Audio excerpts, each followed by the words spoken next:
안녕하세요. 인생의 답입니다. 은퇴 후 시간이 많아졌지만 무엇을 해야 할지 모르겠다는 분들 많으시죠? 돈도 아끼고 싶고, 건강도 챙기고 싶고, 게다가 외로움도 좀 덜 느끼면 더 좋을 테고요. 그렇다면 오늘 이 영상이 꼭 도움이 되실 겁니다. 돈 거의 안 들고도 가능한 은퇴 후 취미 7가지 진짜 현실적으로 알려드리겠습니다.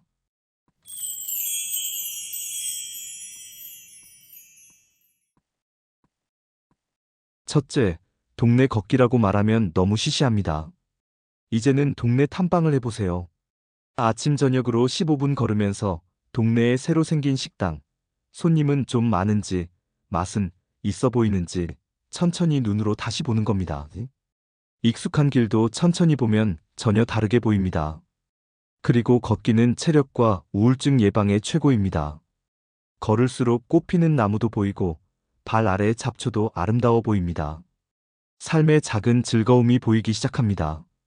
둘째, 도서관에서 독서하는 루틴을 만들어 보세요. 여름에는 시원하고 겨울에는 따뜻한 공짜 명소입니다. 가면 책뿐 아니라 쉼이 있습니다. 책을 읽으면 내 생각이 자라나고 잡념이 사라집니다. 재미난 소설책 한 권이라도 발견하게 된다면 혼자 있는 시간이 더 이상 외롭지 않아집니다. 셋째, 이건 1,000원이 필요한 취미입니다. 1,000원으로 공책 한 권을 사서 손글씨 일기를 쓰거나 명언을 필사해 보세요. 매일 아침 혹은 자기 전에 하면 더 좋습니다. 하루를 정리하거나 좋은 문장을 베껴 쓰세요. 생각이 차분해지고 내 감정에 귀 기울이게 됩니다. 펜 하나로 삶을 바꿀 수 있습니다. 내가 좀 더 나은 사람이 될 수 있는 기회를 주는 취미입니다. 넷째, 글 쓰는 게 어렵다면 스마트폰으로 사진 일기를 써보세요. 요즘 스마트폰이면 충분합니다. 딱 하루 한 장만 마음에 남는 풍경을 찍어보세요. 그 순간을 찾으려고 오늘 하루를 더 깊이 보게 됩니다. 내가 찍은 소중한 순간들이 모이면 나만의 작은 전시회도 열 수 있는 겁니다. 뭐든 오늘 일장부터 시작합니다. 다섯째, 당근을 이용해서 취미거리할 소품을 찾아보세요. 요즘 당근이라는 중고 어플을 활용하면 무료로 주는 소품도 많고 저렴하게 판매하기도 합니다. 취미로 오래 할 수 있는 퍼즐도 좋습니다.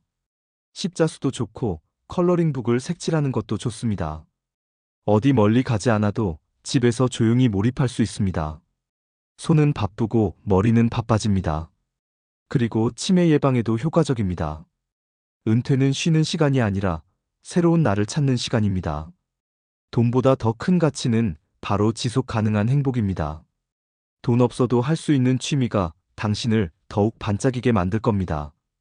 그런데 30년 넘게 해온 취미 생활 때문에 남편과 한바탕 했다는 63세 한씨 아주머니도 있습니다. 사연은 이러합니다. 매년 봄이면 집 인테리어 바꾸는 게 취미입니다. 커튼이나 이불을 한 번씩 바꾸고 나면 기분이 화사해지거든요.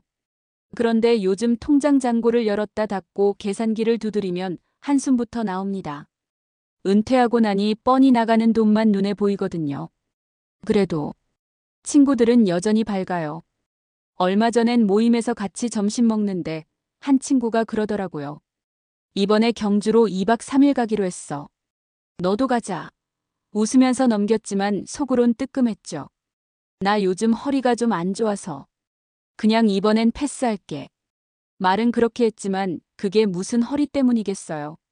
숙소비, 식비, 기차값 다 계산해보니 내 용돈의 반이더라고요. 여행 가서 기분 푸는 대신 나중에 병원비가 모자라면 어떡하나 그런 걱정이 앞섰죠. 나이 들어 여유 없는 게 이렇게 초라한 건지 몰랐어요. 며칠 전엔 진짜 마음 단단히 먹고 아들한테 문자를 쓰다가 지웠어요. 아들아, 혹시 이번 달에 엄마 좀 도와줄 수 있을까? 몇 번이나 썼다 지웠다를 반복했어요. 결국엔 못 보냈어요. 내가 뭐 그렇게까지 됐나 싶은 마음에 괜히 서러워서요. 그날 저녁에 아들이 집에 왔어요. 엄마, 뭐 필요한 거 없어요? 그 한마디에 갑자기 괜히 울컥하면서 화가 나더라고요. 너는 집에 올 때마다 돈 얘기하려는 거니? 내가 뭐 거지냐? 그 애가 당황해서 말도 제대로 못하더라고요. 그런데 그 순간 화를 내는 내 모습이 더 속상했어요. 내가 내 자식한테 왜 이런 말을 해야 하나 싶고 또 이런 상황까지 만든 내 삶이 원망스럽고요. 아들은 당황하면서 앉아 있는데 남편은 또 말없이 소파에 앉아 TV만 보고 있더라고요. 갑자기 대뜸 리모컨이 안 보인다고 하길래 왜 맨날 나한테만 물어? 리모컨이 왜 내 책임이야? 괜히 소리를 질렀네요. 그 사람이 잘못한 것도 아닌데요. 그냥 다 미웠어요. 남편도 나도 지금 이 상황도. 요즘은 예전처럼 하던 취미들도 손에 안 잡혀요. 퀼트로 식탁보 한번 만들까 하다가도 천 하나 꺼내놓고 한참을 멍하니 바라보다가 다시 덮어두기 일쑤예요. 이렇게 살다가는 내가 나를 놓칠 것 같아요. 내가 누구였는지도 뭘 좋아했는지도 점점 잊히는 기분이에요. 이제는 정말 어떻게 해야 할까요?